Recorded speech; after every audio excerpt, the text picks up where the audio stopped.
Welcome to the Parlour Coffee House Sessions. I'm Jan Hall from Folk Roots Radio.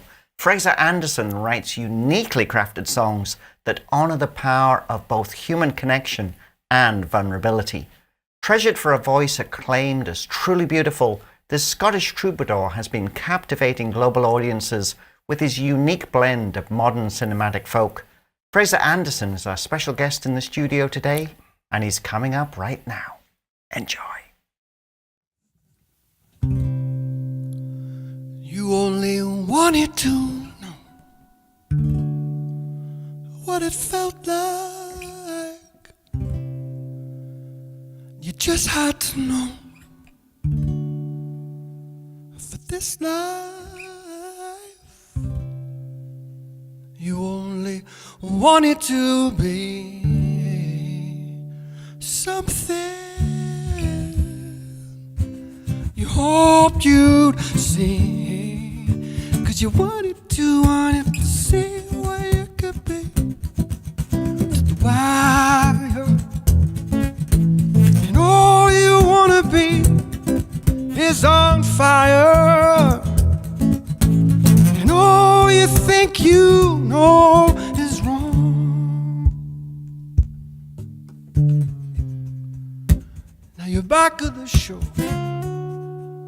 and you're on stage now. And you're ready to go on, 'cause you've been singing all the way. But you hope you can make it happen and be a stronger man. 'Cause you wanted to see where you could be. To the wire. And all you wanna be is on fire. And all you think you know is wrong. Now you're holding your own, and it feels right.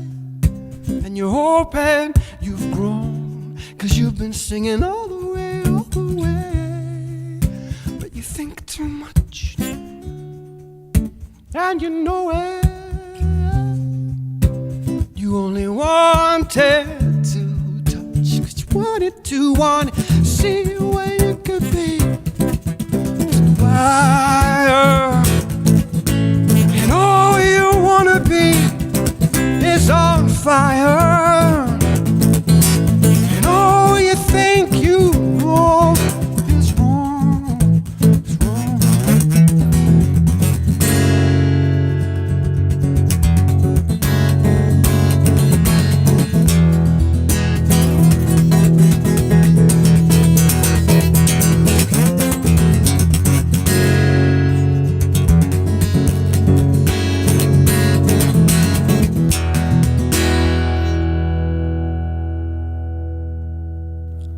And it feels like it's gone.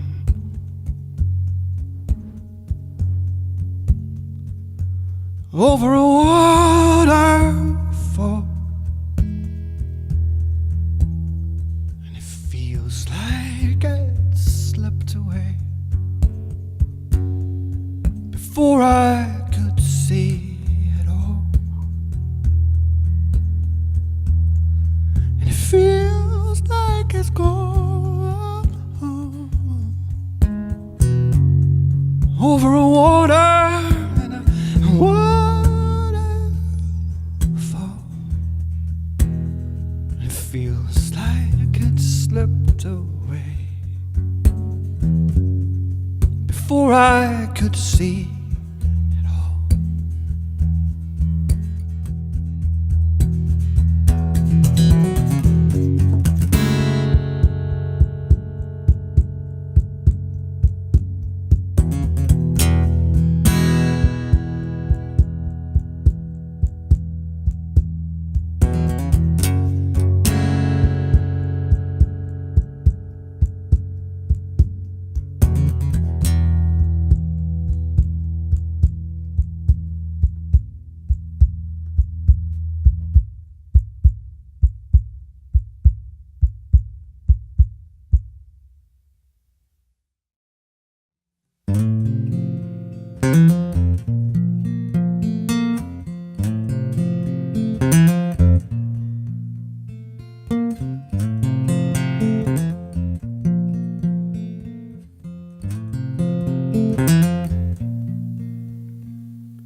face is dark, your scarf is falling.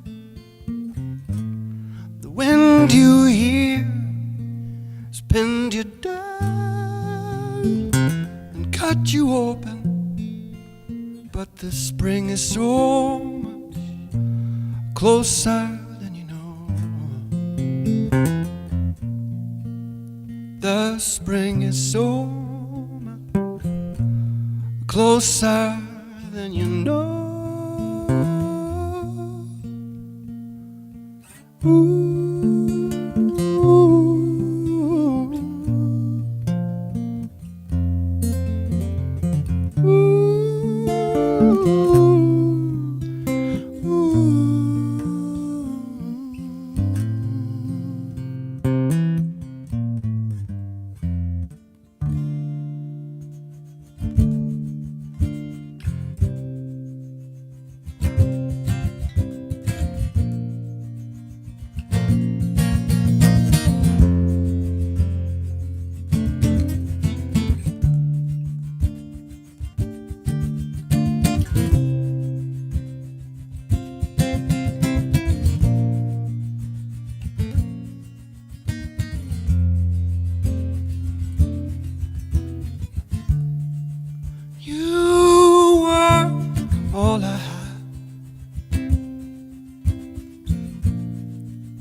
With our years ahead and nothing more,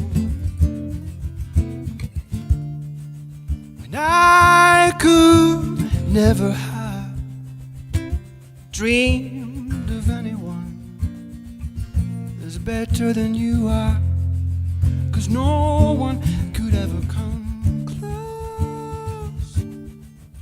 So if this time has run its course, I'll always guard your flame again and again, again and again, from the wind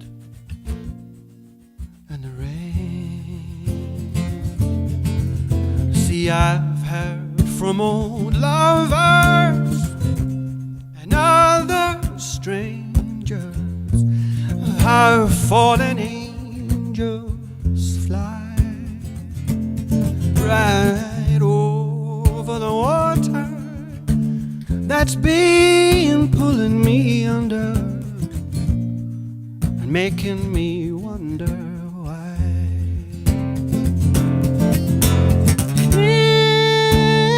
Inside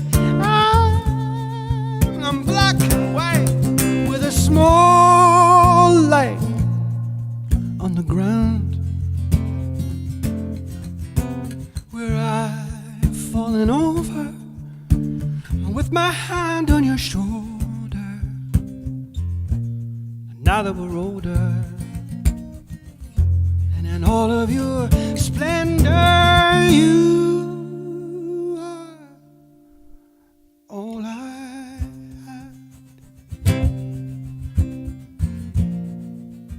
With our years ahead and nothing more,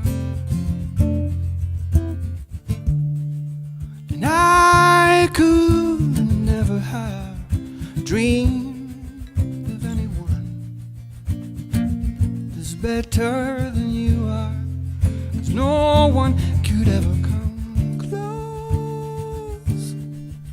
So if this time has run its course, I'll always guard your flame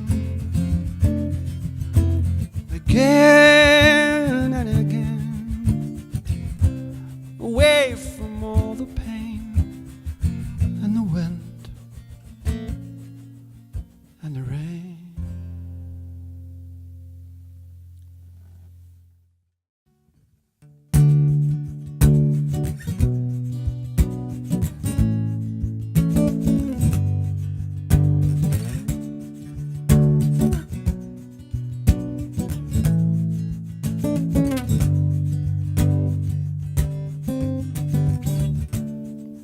There'll always be a place for you somewhere in my heart. Even after all the days I woke up in the dark, you could have told me, 'cause things we try sometimes don't do so well. And you sounded lonely, but only when you opened up could I begin to tell. But what kind of man would I be if I let this guy think this was alright? I just couldn't sleep in my bed if one hair in your head was harmed. And I might bounce his face off a wall. I don't know at all what I'll do if I find out that he's hurt you. If I find out that he's hurt you.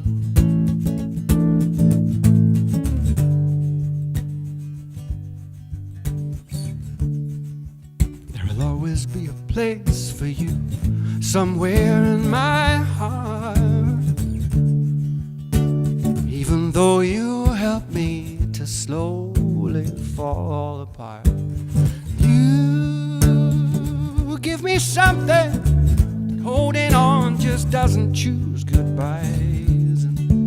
And you were the one thing that picked me up and left me high and dry. But what kind of man would I be if I let this guy think this was alright?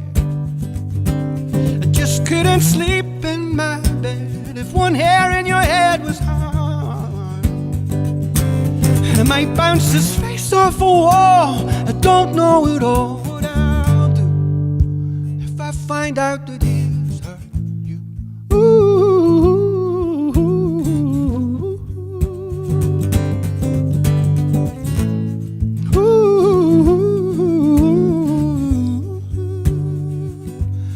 What kind of man would I be if I let this guy think this was alright? I just couldn't sleep in my bed if one hair in your head was harmed. And I might bounce his face off a wall. I don't know at all what I'll do if I find out that he's hurt you. Ooh.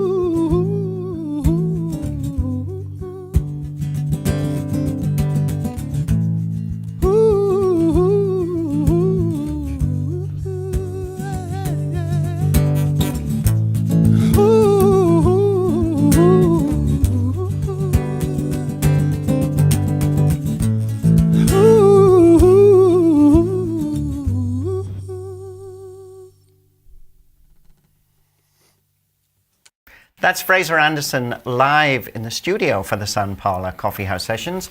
Fraser Anderson is our special guest, and it's great to be able to chat with you about your music. I should mention, I think this is the second time that we have had an interview. I know you were at the Folk Music Ontario conference a couple of years ago, and I had the chance to sit down and chat with you about your music, and you also played live for us then. In your hotel room. In our hotel room, Mm-hmm. our little mobile studio. Yeah. But it's great to have you in the studio with us today. It's nice to be back.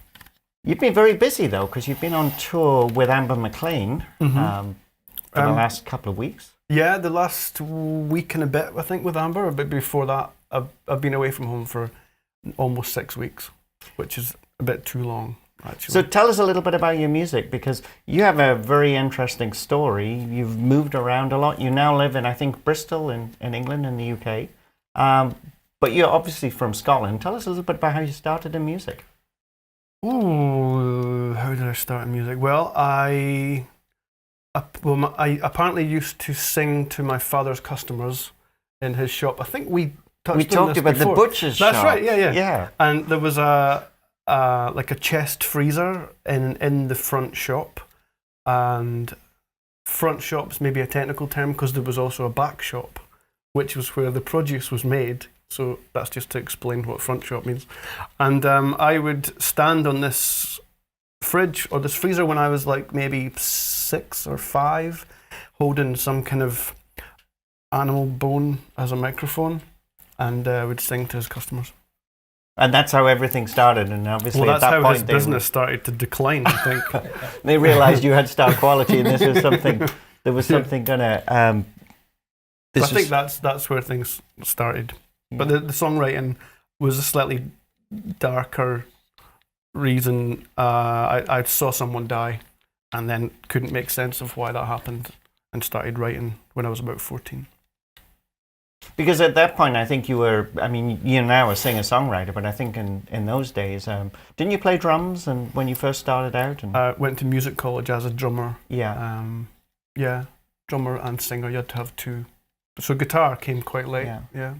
So songwriting was a way to try and deal with some challenging moments in your life. Just trying to figure stuff out, I suppose. And I think also Dougie McLean, wonderful Scottish folk singer, was also a big part in getting you started, because I think you used to play in his band for a while, didn't you? For about 4 years I was in Dougie's band, yeah. Yeah, we had some great times. Yeah. He's a good guy. And was it watching him play that made you realise that, you like to get out there and I went make to your see own him music? in concert in Perth Theatre, and it was just him and a guitar. And that night I definitely felt the power of the simplicity of just one person and one instrument. And I left there, as I'm sure a lot of people did, feeling like because I'd never met him at this point, and I left there feeling like I'd made a friend, and he made me laugh and cry, and just you feel all these things when it's such a pure connection in that way musically, I think. And then being able to be in his band, I would stand behind him and see him communicate with an audience so brilliantly. And yes, he was a huge influence on me. Tell us a little bit about your recorded work. I think you're working on your 5th album just now. Mm-hmm.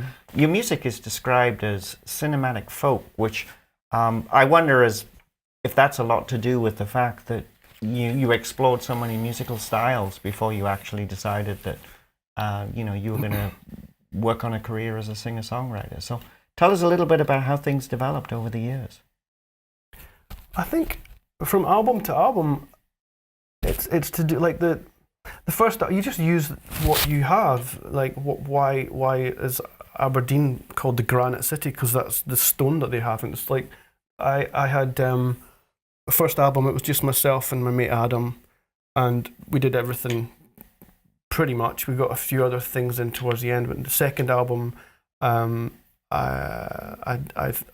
the orchestration of it, like how to decorate things. I just kind of thought what would fit with those songs. Third album, the idea, it's a Little Glass Box is the third album, and the idea was to try and write like a 1970s singer-songwriter album.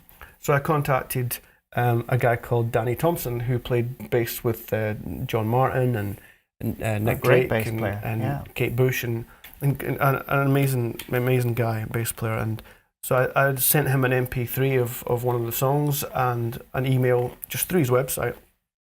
And he replied back the following day saying that he'd love to work with me. And then that then went off to, we then got an amazing piano player called Max Middleton, who played with Jeff Beck. And so these were all guys that were around in the 70s, like they were in their peak at that time. So to be able to record an album with those guys in that style, that was what I was trying to achieve. And your most recent album, Under the Cover of Lightness, tell us a little bit about that album. So my record label, they gave me, they said like, go off and write us the most creatively free album that you can. And I kind of, because I'd had such an amazingly high level of players on the previous album on Little Glass Box, I just felt like I wanted to take it full circle and record something with my old mates that I was at college with. And we had a band together, and they ended up being Dougie McLean's band. We'd had the same band for a while. And so I got in touch with those guys, and I recorded the guitars and the vocals in Peter Gabriel's studio, because it's near Bristol, and it's an amazing place. And then we took the files, and I went back to Scotland and recorded with my friends, and we just got creative, and that's what we came up with.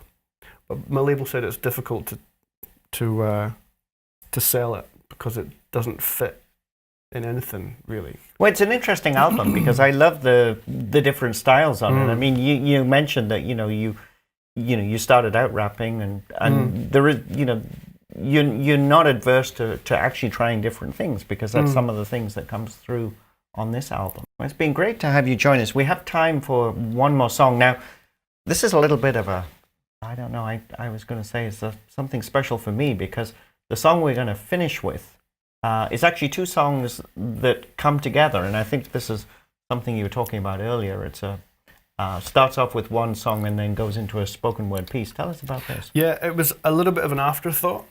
We were in a small studio in Toronto, not on the same trip actually where we met. I think we went into a studio to record a few tracks, and we had about maybe 10 or 15 minutes left on the session, and we just kind of thought, I was there with Bex Baxter and Tanis Sliman, who's from, you know Tanis? Yeah, from And Guelph, so we just thought, let's try and kind of merge these two pieces together. And we hadn't rehearsed, we hadn't really done it before at all. It was just an idea, and we just threw it together at the last minute, and it kind of works. And what's the name of the piece?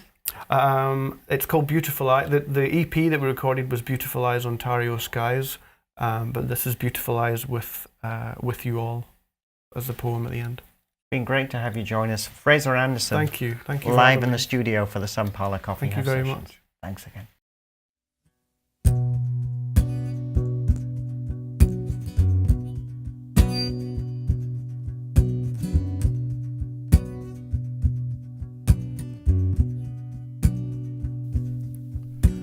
She walks across the way with not much to light the day at that time of the morning. She's still a long way from home. She lifts up her shoulder bag and thinks of the times they had and rolls her own as she stumbles around inside the sounds of the town and thinks to herself, and it goes, when will I be able to meet with people who wear their truth on their sleeves, who are loyal and good with beautiful eyes, with beautiful eyes. She looks up at the early sky.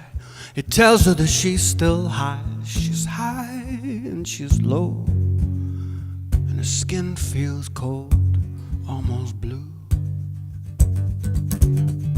The metro is still not on, 'cause everyone else has gone away, and she thinks, bring on the day, as she floats off towards the Latterie on the Champs-Élysées. When will I be able to meet with people who wear their truth on their sleeves, who are loyal and good with beautiful eyes, with beautiful eyes. So she lights up a cigarette and hears the sparrows, je ne regrette rien. Then she closes her eyes, to her surprise, when a voice in her ear whispers something loud and clear. It says, you, and you are so beautiful, so just trust in it all and love the one who looks back at you from the wall. And when will I be able to meet with people who wear their truth on their sleeves, so loyal and good with beautiful eyes, with beautiful eyes. I suppose for me it's about this. It's about now, right now, and the path I've walked along to get here. The years I gazed open-mouthed and open-eyed, view stretching far and wide out into the sunrise, where sometimes the naked valley tells me it's married to the very top of the vastness of everything you could ever imagine and more. where sometimes the dust and grime dissolves into the light, cast from vulnerable open windows on streets where I feel like I've lived before. But here, right here, with you all, I count my blessings. The amount of children I've fathered, 3 boys who I love with every breath and tear, every molten rock, every dancing fountain of water, and every fallen soul that hopes to land. I stand naked now with sweat on my hair, blood in my hands and my chest heaving, screaming into the wind and the rain, taking every violent punch of pain with every tender touch of pleasure. To know that within this velvet curtain draped around us, and within this vast open space, every face is just a reflection of my own. Treat people as you wish for them to treat you, they said. And judge not until you've walked 1,000 miles in their shoes, they said. I only heard them say these things with tongues well intended, spitting old bars written by wise old souls and giving flight only on worn out paper under a dim light. And in time, maybe the dancers will dance, but who am I? My judgment swims on a stormy sea with a rough surface, even though I well know that when I dive for pearls it grows quiet and it grows still. My eyes fill from the tear ducts that wet the cheeks of my face from when I think back and remember the black and white pictures I took in a time and a place when my first child was born. I was 19, shocked by the amount of blood and completely overwhelmed, shaking like the last autumn leaf and grateful for autofocus because my eyes could no longer see. I wasn't ready. But maybe if we wait until we feel that we are, we never will be. Like finding friends you've been searching for and found, or knowing that the foreground is as wide open as the background, and that you're swimming around inside moment after moment after moment until no longer can you breathe the air you've been used to. Choosing to be drowned in the sound of something untouchable, something unchangeable, something profound, something that's all around us. Life is like the waves. We only have to give ourselves up like the sea does. Like when the seasons change and you see that last leaf finally fall. But this is about now. Right now. With you all.